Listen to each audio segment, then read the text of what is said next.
Hello, I'm Patrick Schmidt, a Master of Wine and Editor-in-Chief at The Drinks Business. And today I'm going to talk about one of the most successful brand stories in the world of wine this century, or indeed ever. It's a product with global recognition.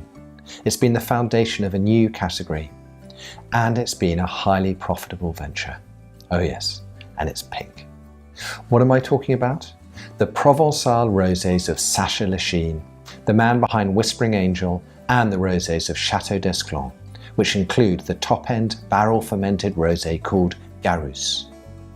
The story starts in 2006 when, after 6 years searching the area, Sacha bought an estate with 74 hectares of neglected Côte de Provence vineyards and a vast house, the Château d'Esclans. It should be said that it was bought with some difficulty as the banks didn't want to lend him the money, preferring to back an investment in Bordeaux, the wine region of Sacha's background.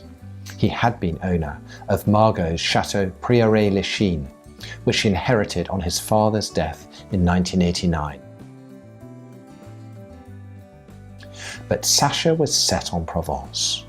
Trigger for his purchase of this property specifically, which is nestled in the Vallée d'Esclans, or Valley of the Clans, was an 80-year-old hilltop vineyard planted with Grenache, now the basis of Garus, the world's first barrel-fermented, age-worthy rosé, costing more than £100. Doubtless it was also the setting, with a view of the mountains and the Med from the back of the stunning Tuscan-style chateau, and an incredible avenue of mature plane trees from the front. Then there was the bonus of 200 hectares of forest and parkland.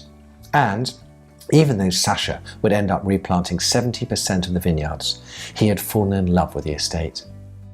The bigger picture was the creation of a Provençal rosé business, like a champagne brand. And by that I mean a tiered offering built around one wine style with a top-end pinnacle product, akin to a prestige cuvée fizz like Dom Perignon, and a higher volume, more affordable baseline, the equivalent of a Brut non-vintage such as Moet Imperial.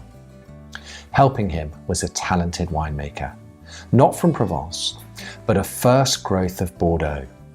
Crafting Sacha's wines from the outset, although sadly and recently deceased, was Patrick Léon, the highly respected former cellarmaster of Château Mouton Rothschild.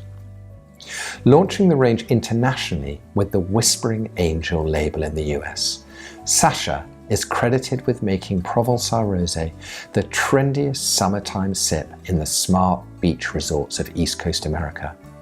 His influence on this area's drinking led to the term Hampton water for these pale pink drops in this part of the world, above all, of course, the Hamptons. Meanwhile, with his mold-breaking barrel-fermented rosé expressions, particularly Garus, he had created a new subcategory, pink fine wine. Now, 14 years on, Whispering Angel is the world's most recognized pink wine brand and the best-selling rosé in the US. Also, with the recent acquisition of a neighbouring property, the area of Château d'Esclans vineyard has almost doubled. And the story doesn't end there. In November last year, the world's biggest luxury drinks group, Moet Hennessy, made an announcement.